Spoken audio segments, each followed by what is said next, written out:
Bendiciones, hermanos.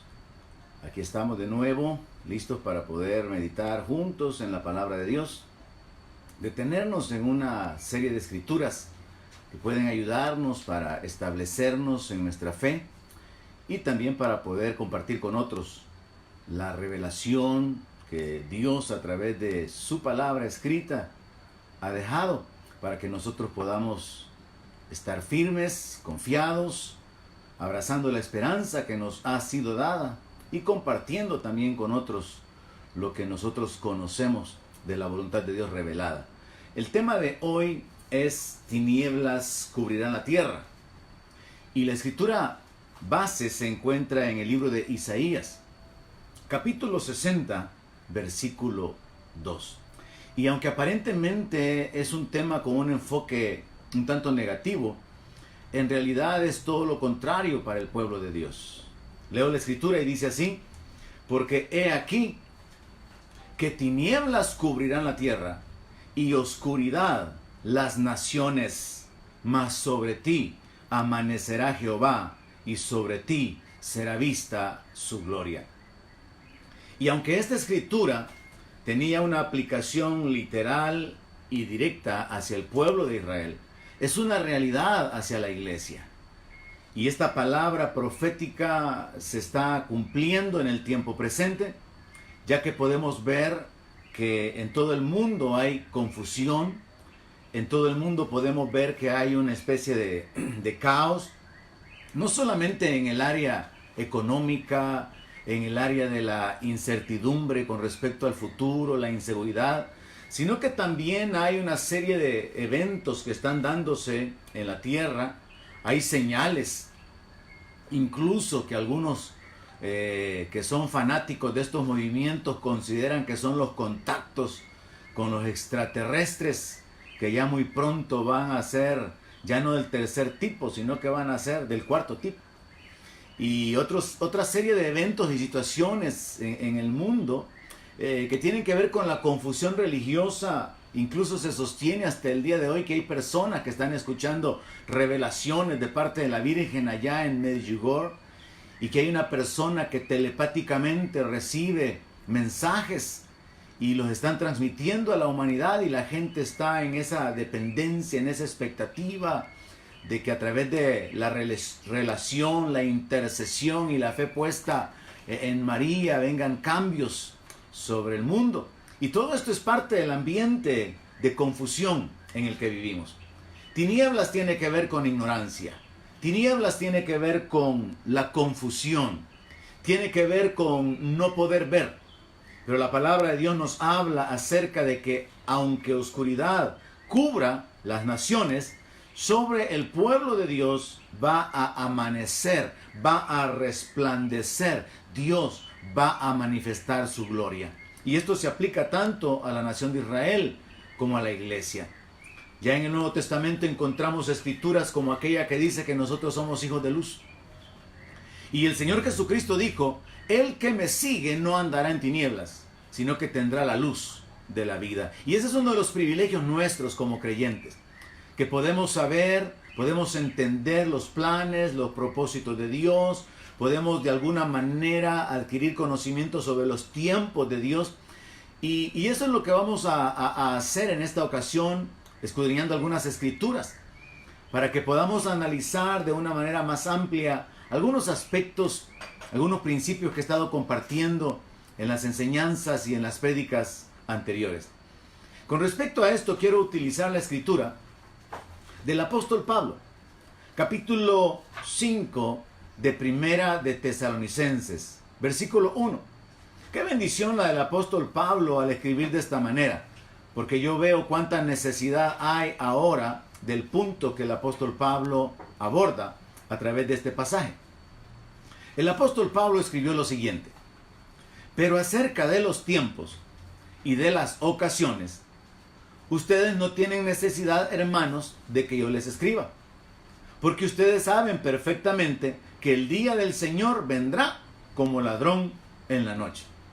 Que cuando digan paz y seguridad, entonces vendrá sobre ellos destrucción repentina, como los dolores a la mujer encinta, y no escaparán. Mas ustedes, hermanos, no están en tinieblas para que aquel día les sorprenda como ladrón. Me gusta la forma en que el apóstol Pablo hace la separación. Dice, vendrá destrucción repentina sobre ellos. Pero luego hace una referencia a la iglesia. Mas ustedes, hermanos, no están en tinieblas.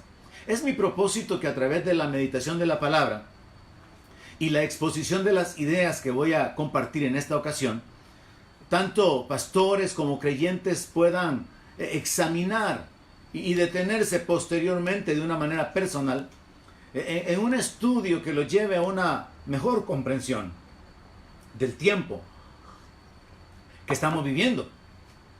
De manera que al entender los tiempos, sepan de qué manera proceder, de qué manera actuar.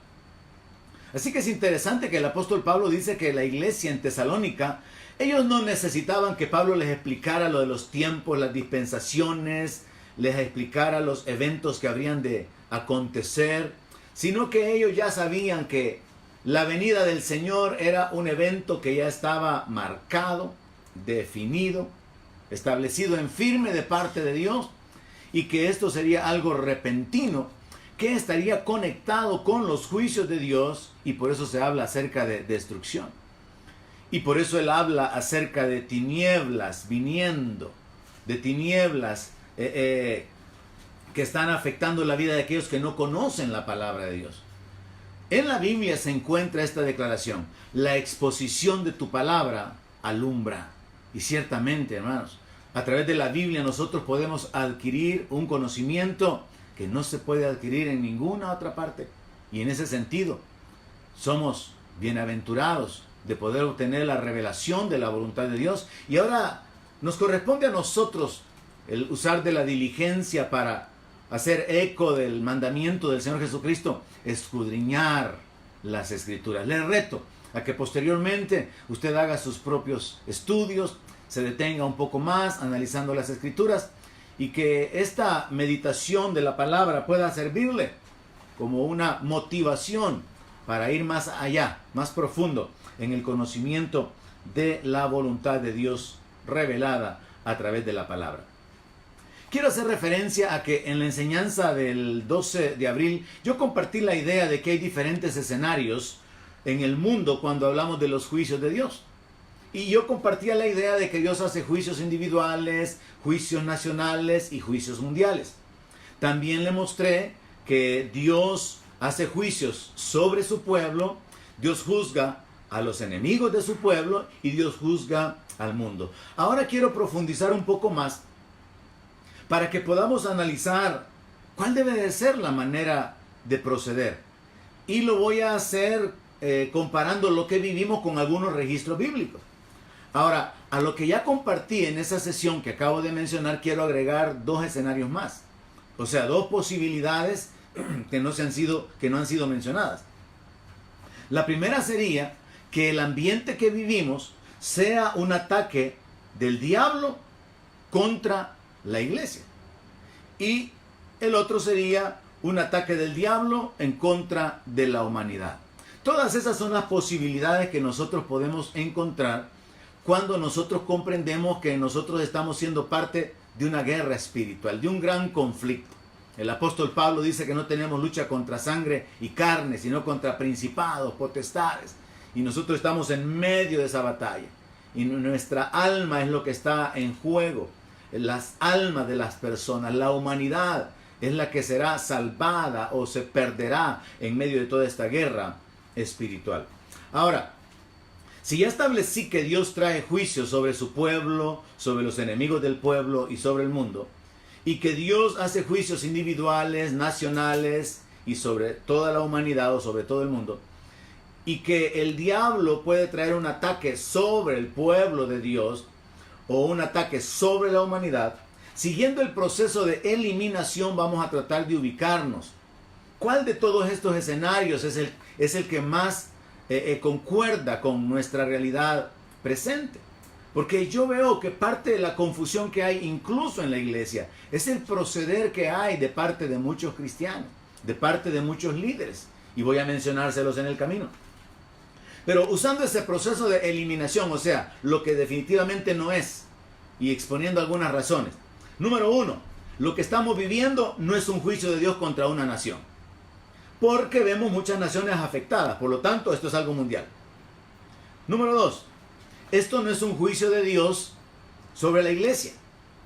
Dios no está exponiendo la charlatanería, la hipocresía de tantos ministros codiciosos y de obreros fraudulentos que sabemos que existen y que están oprimiendo a las ovejas y que aún en este tiempo todavía se están aprovechando como uno ahí, ofreciéndole a la congregación ungirlos con alcohol gel y nardo puro.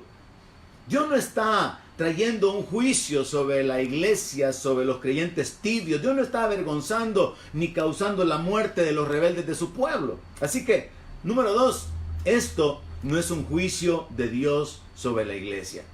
Por lo tanto, no es aplicable compararlo con ninguna situación en la que en el Antiguo Testamento Dios trató con su pueblo y a través del arrepentimiento del pueblo, el juicio fue detenido. Aunque muchas veces el juicio fue detenido después de haber recibido algún tipo de castigo, como el que sucedió con la rebelión de Datán y Coré, que avanzó hacia la muerte de 250 príncipes de Israel, pero después se revela todo el pueblo de Israel. Y según la palabra de Dios en el libro de Números, por causa de esa rebelión del pueblo, 14.700 personas murieron. Entonces no es el caso, lo eliminamos. No, esto no es un juicio de Dios sobre la iglesia. Tercera posibilidad, esto no es un ataque del diablo contra la iglesia. No son los creyentes los que estamos siendo específicamente oprimidos. No somos la iglesia los que estamos sufriendo un ataque directo de parte del diablo, así que tenemos que eliminar esta otra opción. Aunque algunos pastores, por ejemplo, en los Estados Unidos se enfocan, y en otras partes del mundo también se han hecho algunas proclamaciones, de que los gobiernos están restringiendo la libertad religiosa y que se está prohibiendo el reunirnos y que hay que rebelarnos en contra de esto. Pero lo cierto es que esto no es el escenario que estamos viviendo. Esto no es un ataque del diablo en contra de la iglesia. No es un ataque en contra nuestra. No es persecución en contra nuestra. No es legislación en contra nuestra. No es asesinato y martirio. No. Así que eliminamos este escenario, esta posibilidad. Y por lo tanto, la manera de proceder no debe de compararse con la de aquellas situaciones en las que el pueblo de Dios tuvo que volverse a Dios en ayuno y oración para ser librados de un enemigo. Escúcheme bien, no estoy anulando el hecho de que es necesario volverse a Dios en ayuno y oración, sino que estoy aclarando de que no se trata de volverse a Dios en ayuno y oración para pedirle que nos libre de un enemigo, porque no es el enemigo el que nos está atacando como iglesia. Así que hay que saber enfocar correctamente el ayuno, la oración y el clamor. Porque mire, cuando hubieron situaciones de peligro en el pueblo de Israel, pongamos como ejemplo la historia del tiempo de la reina Esther. Hubieron enemigos que se levantaron para destruir a los judíos. Y ellos, a través del ayuno, a través de la oración, obtuvieron no una intervención milagrosa de Dios, librándolos de sus enemigos de una manera sobrenatural, sino que obtuvieron la guianza. Esther obtuvo la gracia después de haber ayunado, para que el rey le escuchara y para que el rey apoyara o respaldara y le diera la salida ante el peligro que existía de que la nación judía, que estaba siendo cautiva en ese tiempo, fuera aniquilada. Así que esto que estamos viviendo no se compara a ese ambiente donde nosotros como iglesia tenemos que pedirle a Dios que nos libre de un enemigo. No es ese el escenario. Tampoco se compara a aquella historia tremenda en la Biblia que debe de levantarnos en fe, en el entendimiento de que cuando Dios está de nuestro lado, realmente podemos estar seguros de que Dios va a pelear por nosotros y nos va a dar la victoria. Aquella historia que se encuentra en Isaías capítulo 37, donde se registra por segunda vez lo que sucedió con el rey de Asiria que se levantó para entrar en la ciudad de Dios, para entrar en Jerusalén. En Isaías capítulo 37, verso 33 dice: por tanto, así dice Jehová acerca del rey de Asiria: no entrará en esta ciudad, ni arrojará saeta en ella. No vendrá delante de ella con escudo, ni levantará contra ella baluarte. Por el camino que vino, volverá, y no entrará en esta ciudad, dice Jehová, porque yo ampararé a esta ciudad para salvarla, por amor de mí mismo y por amor de David, mi siervo. Y salió el ángel de Jehová y mató a 185,000 en el campamento de los asirios. Y cuando se levantaron por la mañana, he aquí que todo era cuerpos de muertos. Entonces Sennacherib, rey de Asiria, se fue e hizo su morada en Nínive. Y aconteció que mientras adoraba en el templo de Nisroch, su dios, sus hijos, Adramelech y Sarecer, le mataron a espada y huyeron a la tierra de Ararat, y reinó en su lugar Esar-Adón, su hijo. Tremenda la historia, porque el registro bíblico es que Ezequías clamó a Dios. Había un enemigo. Cuando el pueblo de Dios tiene un enemigo que viene en contra, si clamamos a Dios, Dios se levanta a favor nuestro para defendernos. Y Dios lo ha hecho con el pueblo de Israel a través de los siglos, y lo sigue haciendo hasta el tiempo presente. Y Dios lo ha hecho con su pueblo, con la iglesia, guardando a sus hijos. Y a pesar de que han habido etapas en las que el enemigo como que ha tomado ventaja, hemos ya proclamado que sabemos que para Dios no hay pérdida cuando alguien que le pertenece y que ha sido comprado muere. Pero sí podemos ver el poder de Dios manifestándose a favor de su pueblo. Entonces, he anulado el tercer escenario.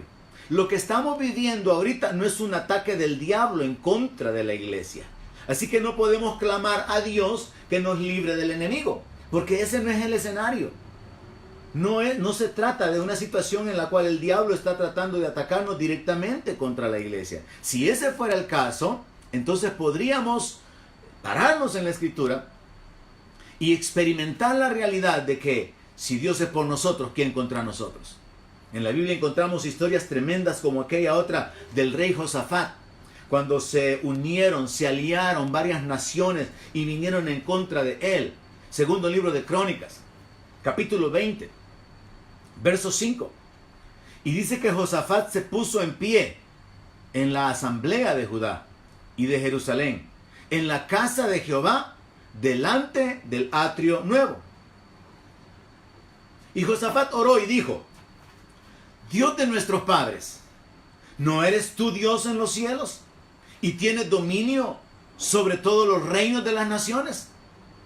¿No está en tu mano tal fuerza y poder que no hay quien te resista? Dios nuestro, ¿no echaste tú los moradores de esta tierra delante de tu pueblo Israel y la diste a la descendencia de Abraham, tu amigo, para siempre? Y ellos han habitado en ella y te han edificado en ella santuario a tu nombre, diciendo: si mal viniere sobre nosotros, o espada de castigo, o pestilencia, o hambre, nos presentaremos delante de esta casa y delante de ti, porque tu nombre está en esta casa, y a causa de nuestras tribulaciones clamaremos a ti, y tú nos oirás y nos salvarás. Josafat, a lo largo de la narración bíblica, expresa delante de Dios su dependencia. Josafat le dice al Señor, entre otras cosas: Señor, no hay fuerza en nosotros para hacerle frente a este enemigo. Así que el triángulo es el pueblo de Dios, su Dios y el enemigo. En ese escenario es necesario, importante, imprescindible que el pueblo clame a Dios para derrotar al enemigo. Pero este no es el escenario que estamos viviendo ahora. No es un enemigo en contra de la iglesia, no es un enemigo en contra del pueblo. Así que anulemos ese otro escenario. Número 4. Esto tampoco es un juicio de Dios contra los enemigos de la iglesia. Anulemos este escenario también. ¿Por qué? Porque está bien claro y vemos de que Dios no está juzgando a los enemigos de la iglesia, puesto que sabemos que aún creyentes y pastores ya han perdido su vida, iglesias han sido contaminadas, muchos creyentes han contraído el virus, y en este mismo momento hay cristianos que están orando por la recuperación de otros que han sido afectados. Entonces tenemos que anular también este escenario.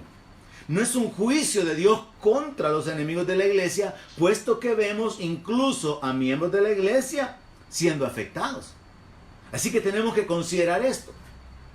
Y lo digo porque hay algunos pastores que ocupan un pasaje de la Biblia, tratan de aplicarlo al presente, y es lo que yo estoy tratando de analizar con la Escritura.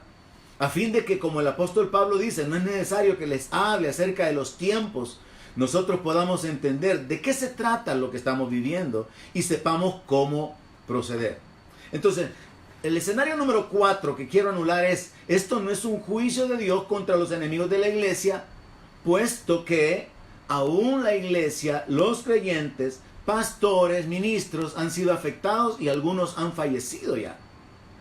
Así que no podemos comparar esto como la historia del tiempo de Israel en Egipto, cuando Dios, con la intención de sacar a su pueblo de la esclavitud, levanta a Moisés para que vaya a confrontar al faraón y lo respalda con el poder de ejecutar las plagas como parte de los juicios que Dios está trayendo en contra de Egipto por haber esclavizado a la descendencia de su amigo Abraham. No estamos en un ambiente similar, porque en ese ambiente Egipto sufrió los juicios divinos, pero en la tierra de Gosén ahí había seguridad.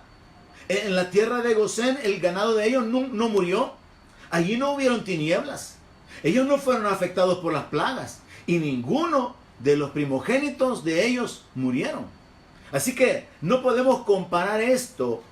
No es aplicable traer esa historia y aplicarla en este ambiente y hacer ese error del cual yo ya señalé, pero parece que no es lo suficiente. El hecho de que se hable acerca de andar cubriéndonos con la sangre y aplicando la sangre como que si eso fuera posible, como un dicho. Entonces no es ese ambiente. No estamos aquí experimentando que Dios está trayendo un juicio en contra de los enemigos de la iglesia, porque en ese caso la iglesia no estaría siendo afectada. Así que anulamos ese escenario. El siguiente escenario que tenemos que anular es, esto no es un ataque del diablo contra el mundo. Y digo esto porque realmente es importante ubicarnos en el sentido de que si esto fuera un ataque del diablo contra el mundo, nosotros como iglesia y como intercesores tenemos una función muy importante. Pero es importante entender también los límites de la intercesión. Detengámonos en esto un momento. No hay escrituras en la Biblia que prueban que el diablo pueda traer una destrucción mundial sin que Dios lo quiera utilizar con ese propósito. Y las escrituras que existen donde se habla acerca de la destrucción, la mortandad y todo esto, esas están reservadas para el tiempo de la gran tribulación. Y entonces aquí surge un pensamiento de algunos, conectado con el tema que el apóstol Pablo aborda en la cita original, conocer los tiempos. Hay gente que se pregunta, ¿será que ya estamos en la gran tribulación? Voy a responderle que no, y más adelante le voy a dar algunas razones. Pero quiero aclarar entonces, este quinto escenario tampoco es lo que estamos viviendo. Esto no es un ataque del diablo contra el mundo. No se trata de que nosotros como iglesia nos pongamos en contra del diablo. Reprendo al diablo, reprendo al virus. Ya usted va a comprenderme por qué.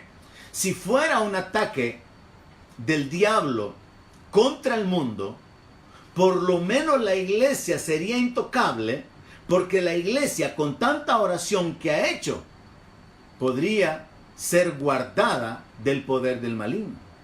Si fuera un ataque del diablo, con tanta intercesión que se ha hecho en la tierra de parte de pastores, cadenas de oración, donde han reprendido al virus, han reprendido al diablo, han reprendido al espíritu del virus, han reprendido al infierno, con toda la autoridad y toda la fe de estos pastores, si esto fuera un ataque del diablo, ya se hubiera detenido, o por lo menos la iglesia habría sido intocable y ningún creyente habría fallecido. Pero existe ese pensamiento de parte de algunos. Y por eso mi interés de tratar de hacerle entender el escenario en que vivimos, para que usted lo examine con la palabra. Hay creyentes que hablan de esta manera. Este virus ha salido del infierno y tenemos autoridad de destruirlo en el nombre de Jesús. Y hay algunos famosos que pretenden haberlo hecho, pero no funciona. Yo creo que cada día hay pastores que están reprendiendo el virus y cada día hay muertos. Cada día hay pastores orando, Señor, ten misericordia del mundo. Yo aprendí hace mucho tiempo a no pedirle a Dios que tenga misericordia porque Él es un Padre misericordioso que se deleita en tener misericordia. Y si no fuera por su misericordia, ya todos hubiéramos sido consumidos. Tenemos que aprender a enfocar la oración y entender que es por su misericordia que los juicios son limitados. Es por su misericordia que nosotros podemos recibir menos de lo que merecemos. Pero hay muchos pastores que están reprendiendo diariamente al virus. Hay pastores que están proclamando y haciendo declaraciones y pidiéndole a Dios que tenga misericordia del país, que tenga misericordia del mundo. Y se junta toda esta confusión de cómo proceder y cómo actuar, cómo enfrentar la situación con esta actitud de fe de algunos que han hecho cosas que son colocadas en un extremo realmente admirable. Admirable en el sentido negativo por la presunción. Probablemente yo haya mencionado ya en alguna de las exposiciones anteriores, aunque ahora lo voy a citar con fecha, el 2 de marzo, el supuesto apóstol Guillermo Maldonado decretó que el virus se moría y ordenó una sanidad mundial. Pero en Miami, donde está la iglesia, hay una gran cantidad de muertos. Posteriormente a su decreto, posteriormente a que él guió a la iglesia a orar con esa autoridad, y él usó su autoridad como apóstol, nada sucedió de lo que él dijo. Porque aún el pueblo de Dios muchas veces ignora sobre cómo proceder, no entiende los tiempos, no entiende el escenario en que estamos viviendo. Y bueno, esto pasó ya y quedó en la historia como una presunción de uno de los ministros más famosos de este tiempo. Pero con mucha tristeza me daba cuenta el día de ayer que el 2 de abril, un mes después exactamente de que el apóstol Guillermo Maldonado hiciera lo que hizo y no funcionó, el conocido ministro radicado en Texas, Kenneth Copeland, hizo prácticamente lo mismo. Él habló acerca de que este virus venía del infierno y que tenemos la autoridad para pisotearlo, ordenarlo que se muera. Y él levantó su voz en una actitud de autoridad. El 2 de abril, de esa fecha a esta fecha, 14 de abril, han habido miles y miles de muertos más. Aunque él ordenó la destrucción del virus, y profetizó que un viento caliente iba a venir repentinamente y que iba a hacer desaparecer el virus completamente de Estados Unidos. Es lamentable cuando yo pienso, sí, tinieblas van a cubrir la tierra, pero que las tinieblas, que es símbolo de confusión y de ignorancia, afecten la iglesia, eso es más terrible todavía, a que las tinieblas cubran la tierra. Lo que quiero decir es, me parece lógico, con sentido y hasta cierto punto aceptable que los no creyentes no sepan cómo proceder, pero que los cristianos no sepamos cómo actuar, que los pastores no sepamos cómo proceder. Eso sí es algo realmente que me coloca con un gran pesar o sentimiento, en el sentido de considerar que el mundo está necesitando líderes que los ayuden a establecerse, líderes que los guíen hacia la justicia, hacia la verdad, líderes que puedan realmente alumbrarles con la palabra. Pero lo que vemos en el mundo es que aún las tinieblas han penetrado dentro de la iglesia. Vemos un mover espiritual tremendo, un gran mover demoníaco incluso se ha metido dentro de muchas iglesias. pretendiendo que es el mover del Espíritu Santo y la llenura del Espíritu Santo. Hay un montón de iglesias que presumen de estar en avivamiento y están fuera de control, están endemoniados, están realizando reuniones donde supuestamente Dios se está glorificando. Pero es una situación totalmente contraria a lo que la palabra de Dios nos muestra, donde la presencia de Dios se manifiesta.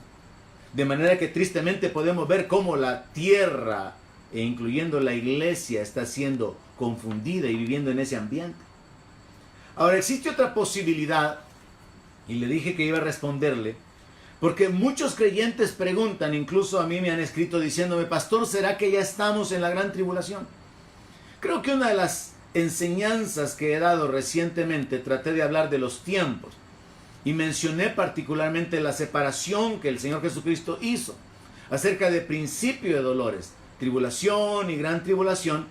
Y en base a los eventos narrados por el Señor Jesucristo, yo mencioné que estamos en el principio de dolores y que lo que viene es la gran tribulación.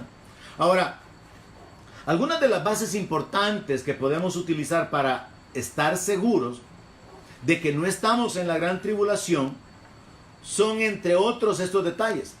Si ya estuviéramos en la gran tribulación, el anticristo ya estuviera presente. Ya Israel tendría que tener un pacto de paz. Los judíos tendrían que regresar a su tierra de cualquier parte del mundo. Los judíos tendrían que tener su templo, estar ofreciendo sacrificios en el templo. Un gobierno mundial tendría que estar siendo establecido o tendría que estar establecido ya sobre la tierra, entre otras cosas. Así que yo insisto, estamos en el período que el Señor Jesús llamó principio de dolores. O sea, en otras palabras, esto solo comienza. Y no importa que surja por ahí algún no creyente escribiéndome de nuevo, no siga asustando a la gente. Hay que decirle a Jesús: Jesús, no asustes a la gente. Hay que decirle al Señor Jesús: Jesús, no hubieras hablado de la gran tribulación. Voy a hablar lo que dice la palabra. Y la palabra habla de juicios. La palabra habla acerca de que el Señor está preparado. El día de venganza de Jehová, el día de ira se va a manifestar. Y ese será el día en que se va a consumar todo el castigo por causa de toda la maldad que hay en la tierra. Así que podemos establecer que no estamos en la gran tribulación. Y podemos entonces concluir en cierta manera que nosotros estamos en esa etapa que bíblicamente se llama principio de dolores. Y por lo tanto, habiendo anulado todos los demás escenarios, el único escenario que nos queda posible como el verdadero es: esto es un juicio divino de alcance mundial, en el cual, al igual que cuando el Señor Jesús habló acerca de recoger el trigo y la cizaña, para Dios no hay pérdida cuando algunos de sus hijos mueren. Están muriendo muchos inconversos, están muriendo algunos cristianos, se está recogiendo el trigo, se está recogiendo la cizaña, y esto solamente es un anticipo de la cosecha que va a ser recogida en el sentido espiritual. Así que para Dios no hay ninguna pérdida, aunque algunos de entre su pueblo puedan ser alcanzados.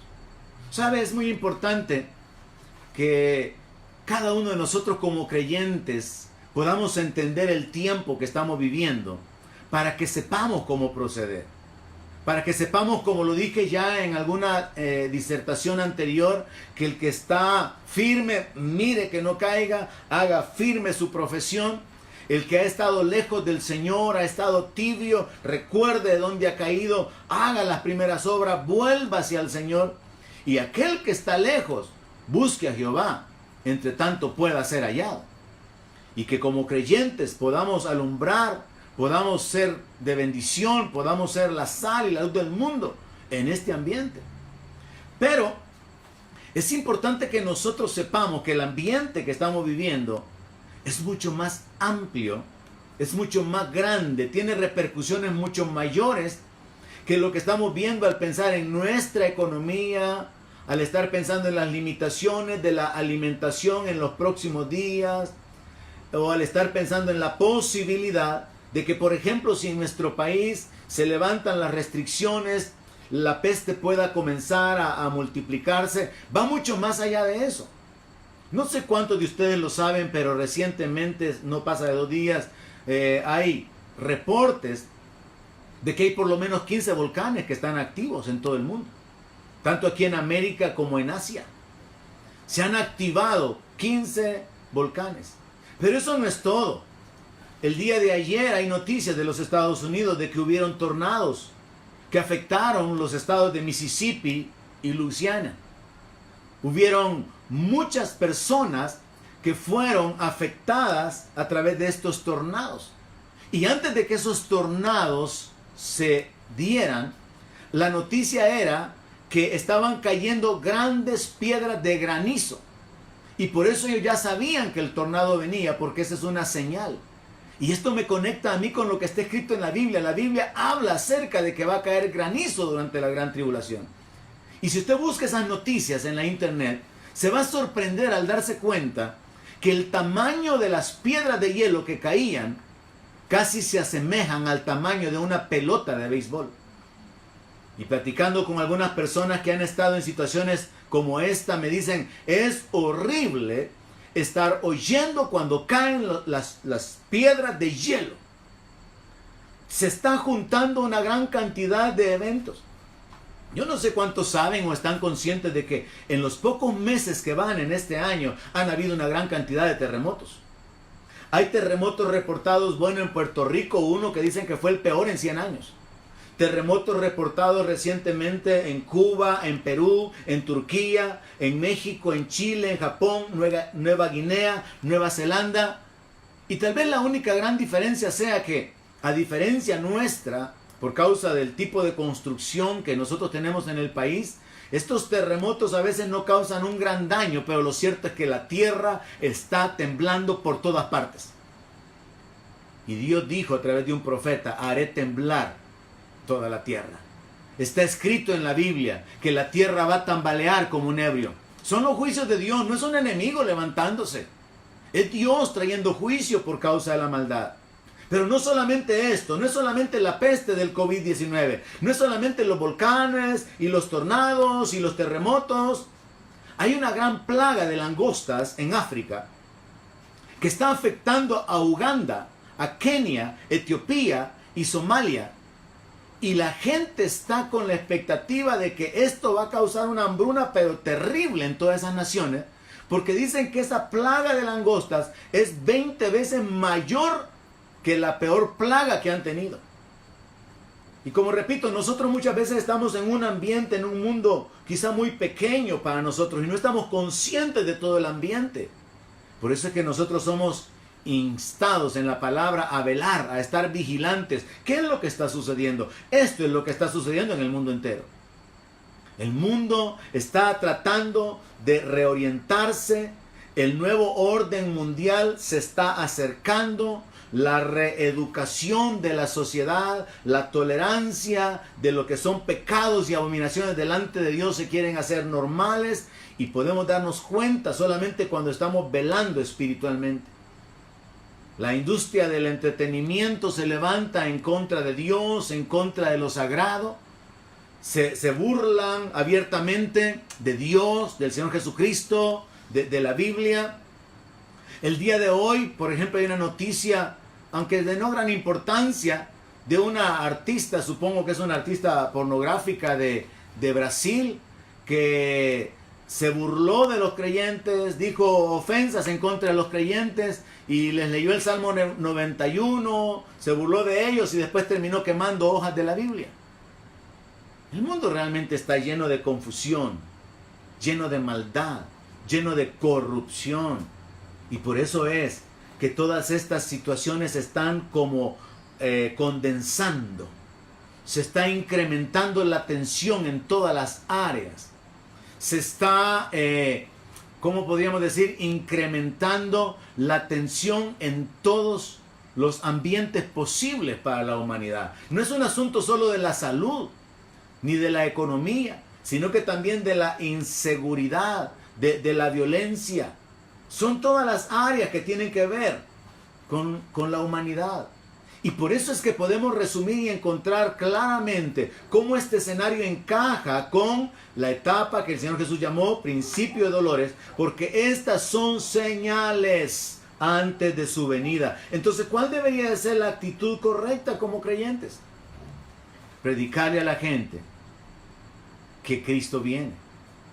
Predicarle a la gente que deben arrepentirse. Predicarle a la gente que esto no es un asunto de pedirle a Dios que nos defienda del diablo, es un asunto de volverse a Dios en arrepentimiento. Lo he dicho y lo continuaré diciendo. Se necesita proclamar la verdad. No es un asunto de que nos unamos, pastores, para estar reprendiendo al virus. Es un asunto de que proclamemos que la palabra de Dios se está cumpliendo. De que proclamemos de que lo que está escrito no puede ser cambiado, no puede detenerse. Se necesita estar ubicados con respecto a los tiempos y no estar pensando que estamos luchando contra un enemigo llamado COVID-19 y queremos el favor de Dios para luchar contra ese enemigo, cuando Jesús habló de pestes, de guerras, de terremotos y de hambres. Cuando Él habló acerca de que estas cosas tenían que darse. Así que cuando nosotros entendemos el escenario que estamos viviendo, podemos reenfocar nuestra oración. Podemos reenfocar nuestro proceder, nuestra conducta, nuestras actitudes van a ser las correctas. Es interesante o sumamente importante que como cristianos podamos, haciendo eco de esa frase que ocupó el apóstol Pablo en la cita que utilicé al principio de Tesalonicenses, de que ellos no tenían necesidad de que Él les escribiera sobre los tiempos y las ocasiones, que nosotros como iglesia reaccionemos. Pastores, es necesario examinar a la luz de la palabra lo que estoy compartiendo para poder determinar qué tiempo estamos viviendo y para poder saber cómo proceder.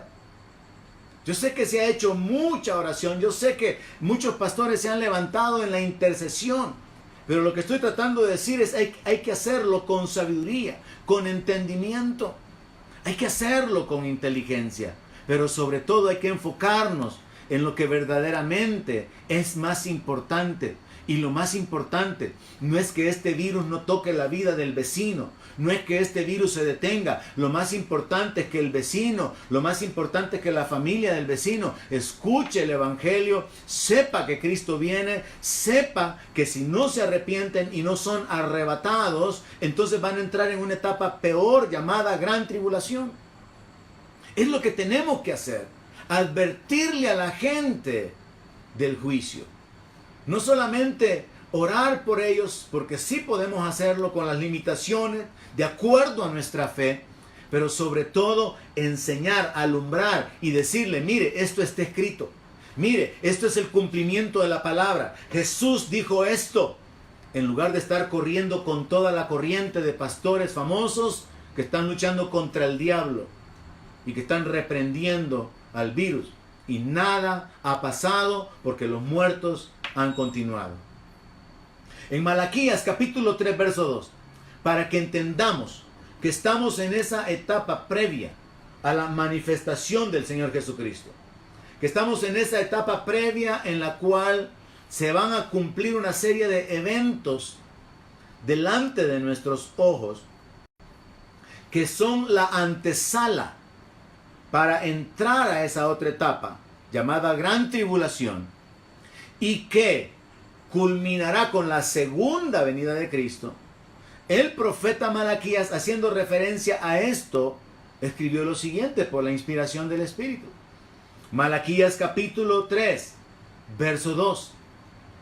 ¿Y quién podrá soportar el tiempo de su venida?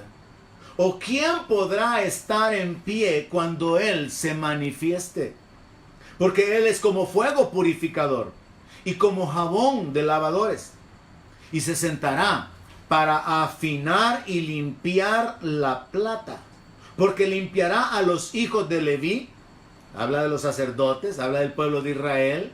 Y de una manera indirecta del pueblo de Dios. Nosotros somos el sacerdocio, somos real sacerdocio, nación santa. Los afinará como a oro y como a plata. Y traerán a Jehová ofrenda en justicia. y será grata a Jehová la ofrenda de Judá y de Jerusalén, como en los días pasados y como en los años antiguos. Y vendré a ustedes para juicio, y seré pronto testigo, oiga esto, contra los hechiceros y adúlteros, contra los que juran mentira, los que defraudan en su salario al jornalero, a la viuda, al huérfano, a los que hacen injusticia al extranjero, no teniendo temor de mí, dice Jehová de los ejércitos. Literalmente, dentro del trato de Dios con el pueblo de Israel, ese periodo de la gran tribulación se aplica al pueblo judío porque es llamado tiempo de angustia para Jacob, por haber rechazado al Señor. Pero hay que entender que ese tiempo en el cual Dios va a juzgar la tierra, en el cual Dios habrá de traer juicios y cortar 2/3 partes de la tierra, como lo compartí en la sesión anterior, será un tiempo en el cual Dios va a juzgar la maldad de la gente. Y nosotros podemos pensar, apliquémoslo simplemente con nuestro país o nuestra nación. ¿Hay hechiceros y adúlteros acá? Sí. ¿Hay gente que miente para tomar ventaja? ¿Habrá gente que está defraudando en su salario al obrero? Sí. Gente que se ha aprovechado de la viuda, del huérfano, cometiendo injusticias, siendo injusto con el extranjero y sin temor de Dios. Sí. Y por esta razón el Señor habla acerca de su manifestación y el profeta pregunta, ¿quién va a soportar el tiempo de su venida? Si este tiempo ha sacudido al mundo, si este tiempo ha sacudido las naciones, ¿cómo no será el día de venganza del Señor? ¿Cómo no será todo ese tiempo cuando se junten una gran cantidad de juicios que están descritos en la palabra de Dios en el libro de Apocalipsis? Siguiendo con la secuencia de Malaquías capítulo 4, verso 1, el Señor anticipa su manifestación y dice, porque he aquí viene el día ardiente como un horno, y todos los soberbios y todos los que hacen maldad serán estopa. Aquel día que vendrá los abrazará, ha dicho Jehová de los ejércitos, y no les dejará ni raíz ni rama. Ahora concluyo como dije al principio. El texto de Isaías 60 nos habla de tinieblas cubriendo la tierra. Y aunque suena como un enfoque negativo, no lo es completamente, porque dice, mas sobre ti amanecerá Jehová. La gloria de Jehová será vista sobre ti. Es tiempo de que la gloria de Dios se vea sobre la iglesia, sobre creyentes con entendimiento, sobre los verdaderos creyentes, sobre el verdadero trigo, que está caminando en el entendimiento de la palabra, en el temor de Dios, en la sana doctrina, que está caminando en la fe, de acuerdo a la sana doctrina. Y no simplemente hablando solo por hablar, torciendo las escrituras. Pero así como hago la aplicación de Isaías 60, de que tinieblas sobre la tierra, pero la gloria de Dios sobre su pueblo, el profeta Malaquías hace lo mismo, el mismo enfoque. Viene el día ardiente, el día de Jehová, el día de ira, el día de juicio, donde los soberbios y los que hacen maldad van a ser como estopa, van a ser quemados, van a ser juzgados. Pero en el verso 2 está nuestra esperanza. Mas a vosotros, los que temen mi nombre, nacerá el sol de justicia, y en sus alas traerá salvación, y saldréis y saltaréis como becerros de la manada. Muchas de las profecías del Antiguo Testamento tienen un doble cumplimiento o una doble aplicación. Hay que saber interpretar la palabra para poder entender el trato de Dios con Israel y cómo ese trato de Dios con Israel alcanza a la iglesia, o no se toma en cuenta a la iglesia, o se le da un trato mejor a la iglesia, porque el apóstol Pablo dice que nosotros tenemos un mejor pacto con mejores promesas, porque ha sido sellado con la sangre de nuestro Señor y Salvador Jesucristo. Así que es interesante entender que sí se habla de salvación al pueblo de Israel, pero ellos van a tener que pasar a la gran tribulación. Pero a la iglesia el Señor promete librarla de la hora de prueba que ha de venir sobre el mundo entero. A la iglesia el Señor no la ha puesto para ira, sino para alcanzar salvación por medio de Jesucristo. Y por eso es importante, y lo voy a abordar esta semana en la sesión del viernes, el entendimiento que tenemos que tener con respecto al arrebatamiento y las bases que hay, porque hay muchísimos creyentes pensando en la gran tribulación y en quedarse en la gran tribulación, de manera que es necesario establecernos en la palabra y vivir con esta esperanza y proclamar como está escrito. Ciudadanía, nuestra ciudadanía está en los cielos, de donde esperamos a nuestro Señor y Salvador Jesucristo. Nuestra ciudadanía está en los cielos. Estamos esperando que Él venga por nosotros, que Él venga por los redimidos, para que se cumpla la adoración de la cual se habla en Apocalipsis capítulo 5, donde millones y millones adoraremos al que está sentado en el trono y al Cordero, sabiendo que Él es digno, porque con su sangre nos ha redimido de todo linaje, lengua, pueblo y nación. Así que, hermanos, concluyo con estas palabras. Como está escrito en relación al pueblo de Israel, podemos levantar nuestra cabeza y gozarnos en la esperanza de la salvación que nos ha sido dada, sabiendo que nuestra redención está cerca, sabiendo que esto simplemente es el cumplimiento de la palabra. Probablemente el otro año esto simplemente sea una memoria amarga, una memoria de una etapa de algunos padecimientos. Mucha gente va a volver a su pecado, a su injusticia. Probablemente dentro de un par de años o algunos años más, la humanidad continuará todavía en su camino de depravación y de corrupción, pero de que la palabra se va a cumplir, se va a cumplir. Porque el Señor Jesús, que es el testigo fiel y verdadero, dijo que los cielos y la tierra van a pasar, pero que su palabra no pasará. Y su palabra establece lo que viene sobre la tierra. Así que, mis hermanos, les animo para que puedan escudriñar la palabra, deténganse examinando las escrituras, ubíquense sobre cuál debería ser la reacción, la actitud correcta de la iglesia, de los creyentes en este tiempo. Un tiempo donde podemos acercarnos más a Dios, en tiempos de adoración, en la oración, de lectura de la palabra, y en la medida de lo posible, a través de las redes, compartiendo la palabra, exhortando a la gente, compartiendo las promesas de Dios, llamando a la gente al arrepentimiento, y en el contacto breve o posible con la gente, hablarle de que el tiempo que estamos viviendo es un tiempo que ya está escrito y que tiene que suceder, y que no se trata de pedirle a Dios que nos libre de un enemigo, se trata de volvernos a Dios en arrepentimiento, se trata de acercarnos a Dios por medio de nuestro Señor Jesucristo, porque Él es el único camino para llegar al Padre. Él es la resurrección, Él es la vida, Él es el Señor que pronto vendrá. Dios les bendiga, y si esta palabra es de bendición para usted, por favor ayúdeme compartiendo la palabra, compartiéndola con sus contactos, animando a otros para que puedan tomar tiempo para considerar qué están haciendo con su vida. Dios les bendiga y esté pendiente de la próxima transmisión programada como siempre para el día jueves. Y el día viernes continuaremos con el hermano Edwin en nuestras pláticas sobre el libro de Apocalipsis y vamos a abordar el tema del arrebatamiento. Bendiciones a todos mis hermanos. Donde mi palabra sea su alimento, allí quiero